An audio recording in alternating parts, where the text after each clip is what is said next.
Hey guys, welcome back to Rewinds Fast Forward. I'm Jordan, and today I'm bringing to you my review for Terminator Dark Fate, the film which is apparently the third film in the trilogy, trying to wipe the slate clean of all the other films. So we'll see if it works out or not. So stay tuned for the review. Alright guys, so I kind of went into this film and I was really hoping to love this film, or at least, enjoy it. Like, it had a really, a good director on board, I thought. Like, Tim Miller with Deadpool, he did a great job on that. I mean, they obviously brought back Linda Hamilton for Sarah Connor, which I thought was, a good move. So I think they had enough pieces in place to potentially make the sequel we've all been kind of waiting for. And despite that, unfortunately, I think it is a fairly lackluster film, and it is a disappointing sequel again, in my opinion. I'll kind of go into why throughout this video. I don't know really where to start per se in terms of, describing what I found this morning. So I'll just kind of go through each of the sort of points that really stood out to me. As the film started, the first 10 minutes, I reckon, felt just like it was on speed, like it was just so many things were happening so quickly without really introducing the characters. It sort of throws you into the film, then starts to introduce the characters afterwards, which is a really weird way of doing it, because there's some action sequences that happen, and you just kind of thrown into them without much, knowledge of who's who and what's going on. You're just kind of like, okay, something's happening, it's supposed to be exciting, but I don't really know what's going on, so I'm not really feeling that excited for it. So that was a really jarring kind of intro to the film for me. It likely gets better after that kind of first 10 minutes, but then it sort of goes in and out of being good and really average after that for me. So I think the pacing's a little bit weird here in this film. I think that the cinematography overall is fairly plain and a bit lackluster as well. Even from the trailers, it just doesn't feel like a visually interesting film. Same goes for the score by Junkie XL. I think it's a very just generic score. He uses a few cues from the typical Terminator theme he kind of brings in the film, but otherwise, in terms of new work, it's just very there's nothing memorable about this film. And I think that's a good way to actually kind of capture overall what this film is. It's just a very unmemorable film, unfortunately. I think it's a film that has definitely moments of greatness, and it shows so much potential, but it just kind of doesn't do a lot with that potential. I have heard a lot of people saying that it's not a great Terminator film, but it's a good action film.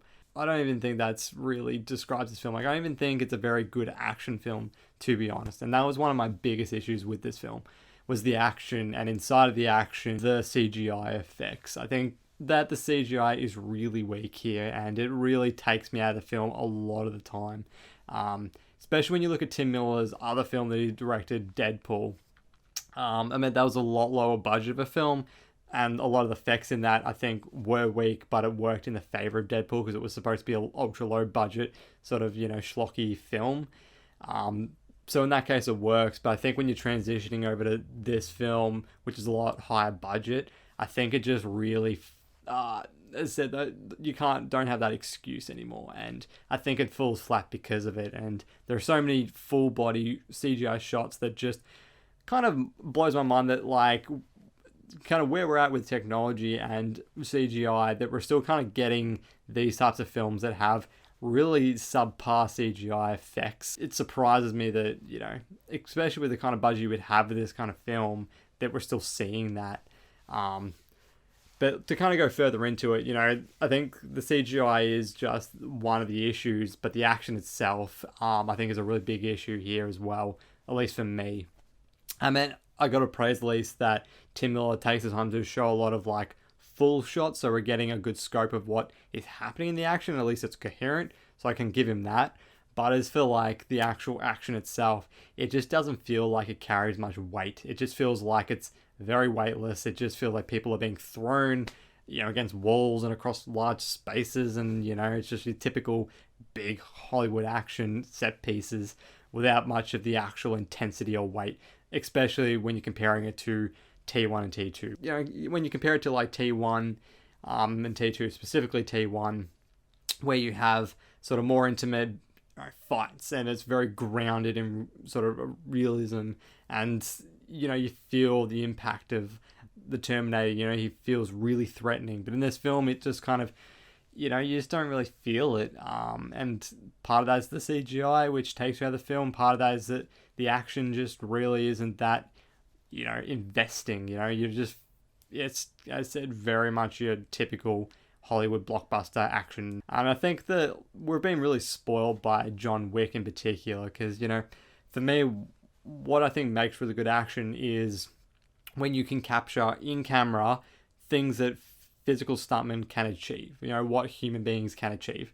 If you can capture what a human being can do, we can relate to that and see that, yes, that is something that's possible, and that gives the action weight. But I mean, if you're creating a lot of it within a computer, you're so aware that it's not real, that when it's happening on screen, you just kind of detached from the action, so detached from what's going on. And I think that that's really an issue. And I could see the love and passion that Tim Miller and the team put into this film, but I think that they really missed out on sort of the elements that really made Terminator good.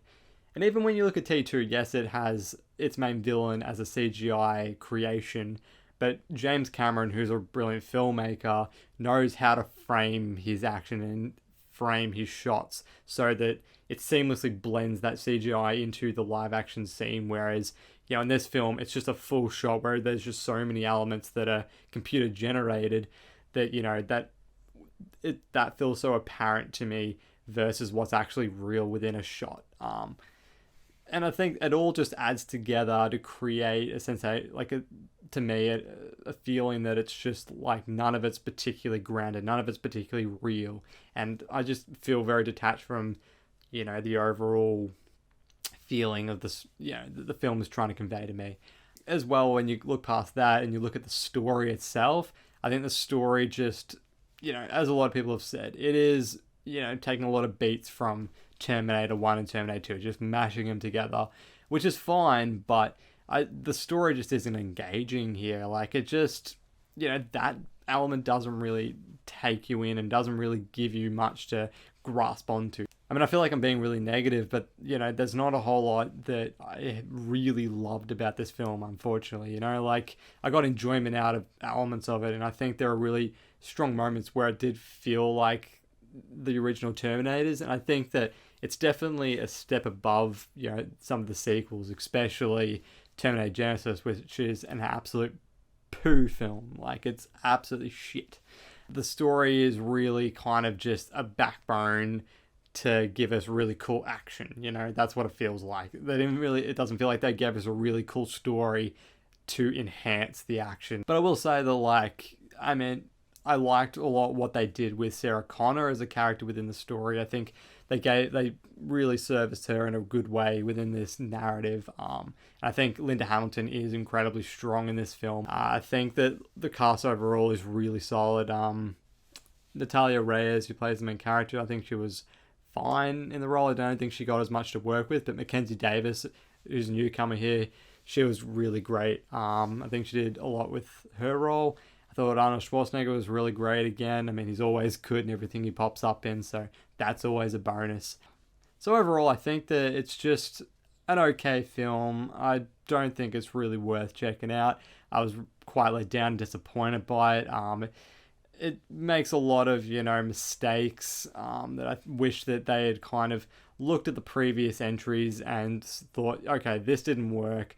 Let's kind of remedy that. And it feels like they took a few steps forward, but a lot of steps back at the same time with this film. I think there's a lot of issues, especially to do with the action and the narrative story and especially like the visual effects. Like, just it's not a particularly immersive and engaging story like those original two films. So overall, yeah, that's my thoughts on Terminator Dark Fate. If you guys go out to see the film, let me know what you thought. If you enjoyed it, or if you like me, thought it was really disappointing. I think it's going to be a very mixed film. It already is kind of showing that. But yeah, otherwise, like and subscribe to the channel if you guys want. I'll see you guys for the next review. Thanks very much.